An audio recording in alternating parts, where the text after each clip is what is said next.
American people deserve to be a fully staffed Supreme Court of 9. The president nominates, and then the Senate advises and consents or not, but they go forward with the process. The American people expect Judge Garland, the president's nominee, to be given a fair hearing and a timely vote in the Senate. The Senate should do their job.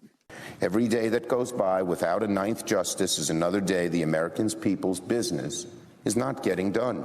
When the Constitution is 100% clear, the President of the United States has the right to nominate someone to be a justice of the Supreme Court. Senate's function is to hold hearings and to vote.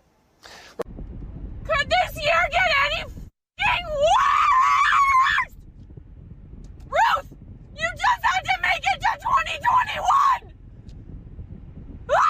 2021! The House could move to impeach President Trump or Attorney General Barr as a way of stalling and preventing the Senate from acting on this nomination.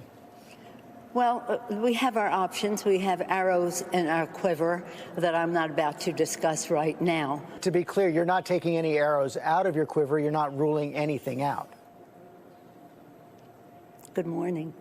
Sunday morning. We have a responsibility. We take an oath to protect and defend the Constitution of the United States. We must also commit to using every procedural tool available to us to ensure that we buy ourselves the time necessary. And to Mitch McConnell, we need to tell him that he is playing with fire. Once we win the majority, God willing, everything is on the table. We need protests out there every single day. Now, remember what I said back in January of 2019 about Alexandria Ocasio-Cortez? I think it's a mistake for conservatives not to take her seriously, to brush her off as kind of a flash in the pan or an upstart. She's as close to a thought leader that the Democratic Party has today. This entire unhinged response to the RBG replacement is being driven by the far left of the party, AOC +3 plus whoever else she's going to drag along with her. Biden was basically hiding most of the weekend. The man doesn't even know what to do. Surely the leader of the Senate Democrats isn't appearing with a freshman congresswoman on a matter that the House has zero authority over. He wouldn't do that, right, Chuck Schumer? Oh, yes, he would.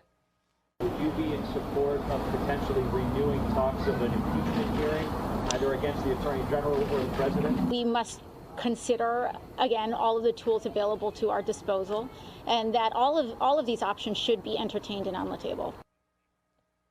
Schumer's embarrassing himself, but so is everyone else in the party. They're so obsessed with beating Trump and his voters that they're willing to destroy our entire system of checks and balances to do so, allowing the radical left to call all the shots. And we predicted it here on The Angle. Poor Biden, he can't get control of these people. He's just an empty vessel to be filled with radical policies by radical politicians who hate our history, hate most of our traditions, and hate most of our people. He's too weak to control the young Bolsheviks. He doesn't have the sharpness to redirect their efforts. And now his entire party is going off the rails. The real choice in this election has nothing to do with Biden. It's a choice between President Trump and the hard left. We must also commit to using every procedural tool available to us to ensure that we buy ourselves the time necessary. But once we win the majority, God willing, everything is on the table. If, in fact, they are successful in placing a justice on the court, I think that what Democrats have to do, assuming that Biden is president and there is a Senate majority for the Democrats, we need to think about court reform. And at a minimum, as part of that reform package, I think additional justices need to be placed on the Supreme Court. Let this moment radicalize you. If Mitch McConnell is not going to honor RBG's final wish, we will. The Democrats are saying, well, we'll just pack the court. What would the impact be? Look, you've essentially cheated and stolen over 2 seats, the Scalia seat and now this one. And I think they'd be well within their rights to do so. I think additional justices need to be placed on the Supreme Court. This is just unbelievable. It's outrageous. So Ruth Bader Ginsburg passes away at the age of 87. The Constitution gives the sole right to nominate her replacement to the sitting president, who is Donald J. Trump, period. And if his party has control of the Senate, they have enormous power to move a nominee to a full Senate vote, period.